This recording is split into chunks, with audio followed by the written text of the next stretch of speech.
সম্মানিত দেশবাসী, আসসালামু আলাইকুম। আপনাদের সবাইকে শুভেচ্ছা ও স্বাগতম জানাচ্ছি। আসন্ন ত্রয়োদশ জাতীয় সংসদ নির্বাচন উপলক্ষে আমি আপনাদের সাথে কিছু কথা শেয়ার করতে চাচ্ছি। 1757 সালে নানা চক্রান্ত ও ষড়যন্ত্রের মাধ্যমে বাংলাদেশের স্বাধীনতার সূর্য অস্তমিত হয় এবং এরপরে দীর্ঘ 190 বছরের নানা লড়াই ও সংগ্রামের মাধ্যমে 1947 সালে আমাদের পূর্বপুরুষদের আত্মত্যাগের বিনিময়ে মুসলমানদের জন্য একটা আলাদা আবাসভূমি তৈরি হয়। এবং তৎকালীন সময়ে আমাদের পূর্বপুরুষদের আত্মত্যাগ এবং লড়াইয়ের মাধ্যমে যদি আমরা মুসলমানদের জন্য টু নেশনস থিওরি অর্থাৎ জাতি তত্ত্বের ভিত্তিতে যদি একটি আলাদা আবাসভূমি না পেতাম, তাহলে আমাদের অবস্থা কি হতো সেটা বর্তমান ভারতের মুসলমানদের দিকে তাকালে আমরা কিছুটা বুঝতে পারি। এই দীর্ঘ 190 বছরের লড়াই ও সংগ্রামের ভিতরে রয়েছে নীল বিদ্রোহ, ফরাইজি আন্দোলন, তিতুমিরের বাঁশের কেল্লার আন্দোলন, খেলাফত ও অসহযোগ আন্দোলন, লাহোর প্রস্তাব, বঙ্গভঙ্গ আন্দোলন, এইগুলা উল্লেখযোগ্য। এবং 1947 সালে আমরা যখন তৎকালীন পশ্চিম পাকিস্তানের অংশ হলাম, মুসলমানদের জন্য একটি আলাদা আবাসভূমি পেলাম, তারপরেও বঞ্চনার কারণে আমাদের আন্দোলন চলমান থাকে এবং 1952 সালে ভাষা আন্দোলন হয়, 1954 সালে যুক্তফ্রন্ট নির্বাচন হয়, এরপরে সামরিক শাসন আইয়ুব খান বিরোধী আন্দোলন হয় এবং এর একটা পর্যায়ে লড়াই সংগ্রাম অব্যাহত থাকার ফলশ্রুতিতে 1971 সালে অসংখ্য মানুষের রক্ত ও জীবনের বিনিময়ে আমরা পৃথিবীর মানচিত্রে বাংলাদেশ নামক একটি নতুন দেশের নাম লেখাতে সক্ষম হই এবং সবুজ লাল পতাকা খচিত একটি পতাকা বিশ্ব মানচিত্রে স্থান পায়। এই মহান স্বাধীনতা সংগ্রামের মূলত তিনটি উদ্দেশ্য ছিল: equality, human dignity and social justice. অর্থাৎ মানুষ হিসাবে প্রত্যেকেই অধিকার আদায়ের ক্ষেত্রে অথবা অথবা অধিকার অর্জন করার ক্ষেত্রে অথবা অধিকার ভোগ করার ক্ষেত্রে সমান হবে। প্রত্যেকে ব্যক্তি তার মানবিক একটি মর্যাদা থাকবে এবং সামাজিক সুবিচার নিশ্চিত হবে এবং এর পাশাপাশি একটা গণতান্ত্রিক ব্যবস্থা, গণতান্ত্রিক কাঠামো দেশে গড়ে উঠবে, এটাও একটা লক্ষ্য ছিল। কিন্তু স্বাধীনতা অর্জনের পর লক্ষ্য করা গেল যে যে শাসকরা দেশে এসেছিলেন, যারা শাসন করেছেন, তারা এই লক্ষ্য অর্জন করতে ব্যর্থ হয়েছেন। এবং একটা পর্যায়ে আমরা দেখি সংবিধানের চতুর্থ সংশোধনীর মাধ্যমে সকল রাজনৈতিক দলকে বিলুপ্ত করে বাকশাল নামক একদলীয় শাসন ব্যবস্থা তৈরি করা হয়। সকল জাতীয় পত্রিকাকে নিষিদ্ধ করে শুধুমাত্র সরকারি 4টি পত্রিকাকে অ্যালাউ করা হয়। এরকম অবস্থা আমরা লক্ষ্য করেছি।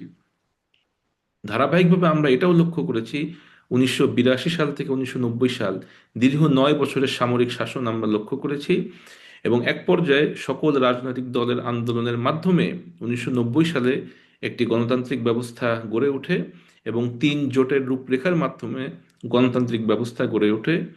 3 জোটের রূপরেখায় যে প্রস্তাবনাগুলো দেয়া ছিল সেটাও পরবর্তীতে লক্ষ্য অর্জিত হয়নি। গণতান্ত্রিক ব্যবস্থায় ফেরার পরে দেশের মানুষ আশা করেছিল যে একটি প্রাতিষ্ঠানিক গণতান্ত্রিক ব্যবস্থা হয়তো গড়ে উঠবে, কিন্তু লক্ষ্য করা গেল যে সেই গণতান্ত্রিক ব্যবস্থা মাঝে মাঝে হোঁচট খেয়েছে।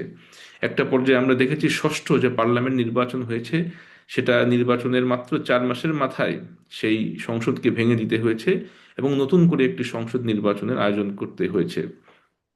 ধারাবাহিকভাবে আমরা দেখেছি যেটা 1-11 নামে খ্যাত, অর্থাৎ সেনা সমর্থিত একটি তত্ত্বাবধায়ক সরকার 2 বছর শাসন করেছে, সেটাও আমরা দেখেছি।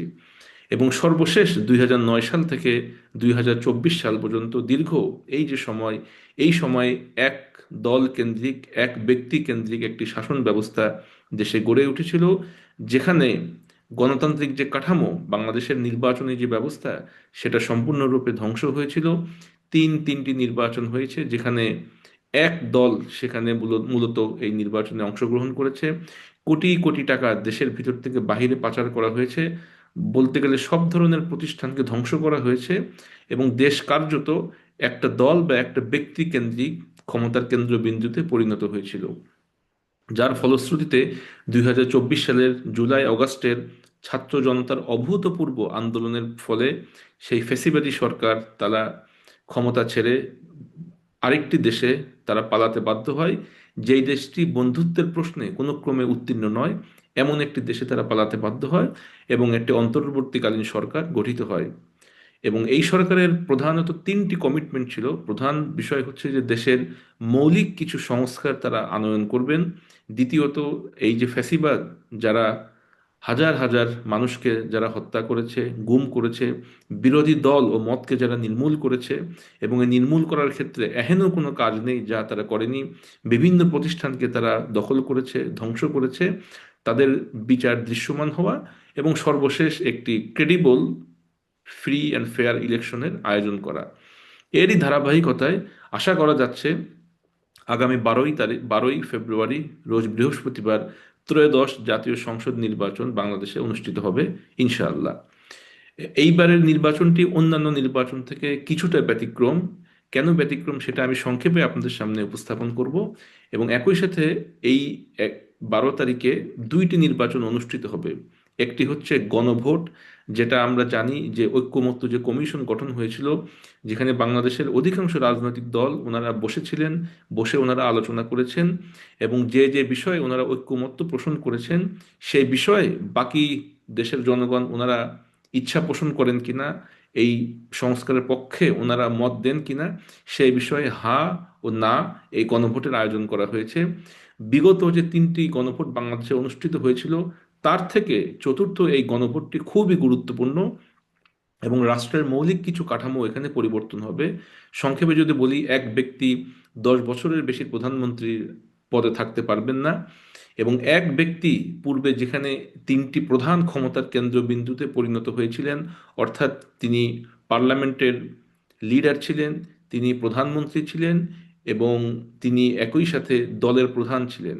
তো যখন একটা ব্যক্তি এই তিনটি প্রধান দায়িত্বে থাকেন, তখন উনি ফ্যাসিস্ট হওয়ার ক্ষেত্রে এগিয়ে যান। এই ব্যবস্থার বিলুপ্তি ঘটবে যদি হ্যাঁ ভোট, গণভোটে জয়যুক্ত হয়। ঠিক একইভাবে বিরোধী দল থেকে ডেপুটি স্পিকার নেওয়া হবে, এবং আরও কিছু মৌলিক সংস্কার এই গণভোটের মাধ্যমে অর্জিত হবে।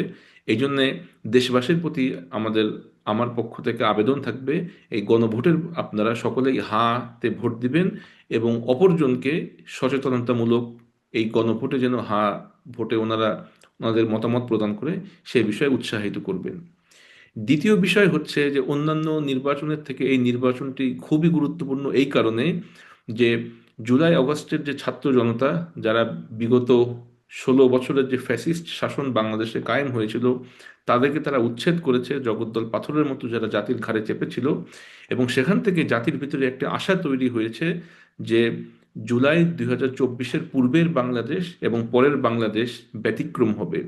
নতুন একটি শান্তিপূর্ণ, মর্যাদাবান, প্রতিশ্রুতিশীল, দুর্নীতিমুক্ত একটি নতুন বাংলাদেশ আমরা গড়তে পারি কিনা, তেমন একটা স্বপ্ন বাংলাদেশের আপামর জনগণ দেখতে শুরু করেছে। তারই ফলশ্রুতিতে এই নির্বাচনটি হচ্ছে একটি সুযোগ। সেখানে জনগণ তাদের মতামতের মাধ্যমে জানিয়ে দিতে পারে যে আগামীর বাংলাদেশ হবে একটি নতুন বাংলাদেশ। এবং ভোট প্রদান করা এটা নাগরিক হিসেবে যেমন একটি পবিত্র দায়িত্ব, এটা একই সাথে একটি আমানত, এবং এই আমানতটা নাগরিক হিসেবে সঠিক ব্যক্তির ঘাড়ে এই আমানতের দায়িত্বটা প্রদান করতে হবে। এবং আমরা যদি ইসলামের দৃষ্টিতে এটাকে বিশ্লেষণ করি, তাহলে বলা হচ্ছে, ইমাম শাফি রহমতুল্লাহ আলাইহি উনি বলছেন যে ভোটের মাধ্যমে প্রধানত তিনটি কাজ করা হয়। প্রথম হচ্ছে যে একটা ব্যক্তির পক্ষে সাক্ষ্য দেওয়া হয়, সাক্ষ্য প্রদান করা হয় যে সেই ব্যক্তি ভালো কি খারাপ, সেই ব্যক্তি দায়িত্ব প্রদান করার ক্ষেত্রে, দায়িত্ব আদায় করার ক্ষেত্রে সেই ব্যক্তি ক্রেডিবল কিনা, সেই ব্যক্তি যোগ্য কিনা, এমন একটা সাক্ষ্য প্রদান করা হয়। দ্বিতীয় একটা বিষয় হচ্ছে কোনো ব্যক্তির পক্ষে সুপারিশ করা হয়, যে এই ব্যক্তির পক্ষে আমি সুপারিশ করছি, আমার দায়িত্ব অথবা আমার জনগণের দায়িত্ব পালন করার ক্ষেত্রে এই ব্যক্তি যোগ্য একজন ব্যক্তি, এরকম সুপারিশ করা হয়। এবং তৃতীয়ত হচ্ছে ক্ষমতা ব্যবহার করার ক্ষেত্রে ওই ব্যক্তিকে লেজিটিমেসি অথবা অথরিটি দেওয়া হয়, যে রাষ্ট্রীয় গুরুত্বপূর্ণ দায়িত্ব পালন করার ক্ষেত্রে যে ক্ষমতা, যে আইন কানুন তৈরি করা, সেই ক্ষেত্রে ওই ব্যক্তিকে অথরিটি অথবা ক্ষমতা দেওয়া হয়। প্রধানত এই তিনটি বিষয় একটি নির্বাচনে আপনার মতামত অথবা ভোট প্রদানের মাধ্যমে মূলত তিনটি কাজ করা হয়। এবং অন্যভাবে যদি আমরা বিশ্লেষণ করি, তাহলে ইসলামের একটা নীতি হচ্ছে যে যে কোনো কাজ আপনি করবেন সেটা যদি ভালো হয়, তাহলে এর প্রতিদান আপনি পাবেন। অপরদিকে কোনো কাজ যদি আপনি করেন যেটা ক্ষতিকারক, যার মাধ্যমে যদি কোনো ক্ষতি হয়, তাহলে সেখানে যে ধ্বংস হলো তারও একটা অংশ আপনার অ্যাকাউন্টে জমা হবে। ফামান ইয়ামাল মিসকাল যাররাতিন খায়রান ইয়ারা ওয়া মান ইয়ামাল মিসকাল যাররাতিন শাররান ইয়ারা। এই জন্যে নাগরিক হিসেবে ভোট প্রদান করা যেভাবে একটি গুরুত্বপূর্ণ দায়িত্ব, একইভাবে সৎ, যোগ্য, দক্ষ এবং যিনি এই আমানত আদায় করতে পারবেন এমন ব্যক্তিকে সিলেক্ট করা এবং এমন ব্যক্তিকে সমর্থন দেওয়া ভোটের মাধ্যমে, এটাও একটি গুরুত্বপূর্ণ দায়িত্ব। আসন্ন জাতীয় যে ত্রয়োদশ সংসদ নির্বাচন আগামী বৃহস্পতিবার অনুষ্ঠিত হবে, সেই নির্বাচনে আমরা প্রত্যেকেই নাগরিক হিসেবে এমন ব্যক্তিকে আমরা সংসদে দেখতে চাই, এমন ব্যক্তিকে আমরা নির্বাচিত করতে চাই যেই ব্যক্তি ব্যক্তি হিসেবে সৎ, যেই ব্যক্তি দেশের টাকা বিদেশে পাচার করবে না, যেই ব্যক্তি ক্ষমতার অপব্যবহার করবে না, এবং যারা জনগণের শাসক না হয়ে সেবক হবে এরকম মনোবাসনা যারা পোষণ করেন, এমন ব্যক্তিকে আমরা প্রত্যেকেই নিজ নিজ জায়গা থেকে জাতীয় সংসদে আমরা পাঠাবো। এবং অপরকেও আমরা উৎসাহিত করব যেন প্রত্যেকেই যেন সৎ ব্যক্তিকে, আদর্শবান ব্যক্তিকে সংসদে পাঠান, যার মাধ্যমে দেশের কল্যাণ যেন ওনারা বয়ে আনতে পারেন, দেশের জন্য যে বিষয়গুলো ভালো এমন আইন যেন ওনারা তৈরি করতে পারেন, এবং এর মাধ্যমেই আগামীর বাংলাদেশ যেন একটি শান্তিপূর্ণ, দুর্নীতিমুক্ত, মর্যাদাবান, একটি উন্নত আধুনিক বাংলাদেশ যেন গড়ে ওঠে। সেই বিষয়ে আমরা যেন প্রত্যেকেই নিজ নিজ জায়গা থেকে দায়িত্ব পালন করি, অপরকে উৎসাহিত করি, এবং এই ভোটটা যেন সুষ্ঠুভাবে অনুষ্ঠিত হয় সে ব্যাপারেও যেন আমরা সজাগ দৃষ্টি রাখি। আপনাদের সময়ের জন্য আপনাদের প্রতি কৃতজ্ঞতা প্রকাশ করছি। সবাইকে ধন্যবাদ জানাচ্ছি।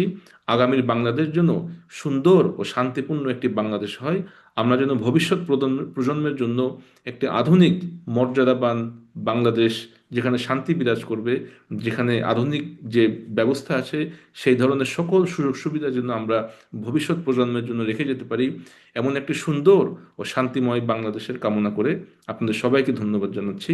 আসসালামু আলাইকুম।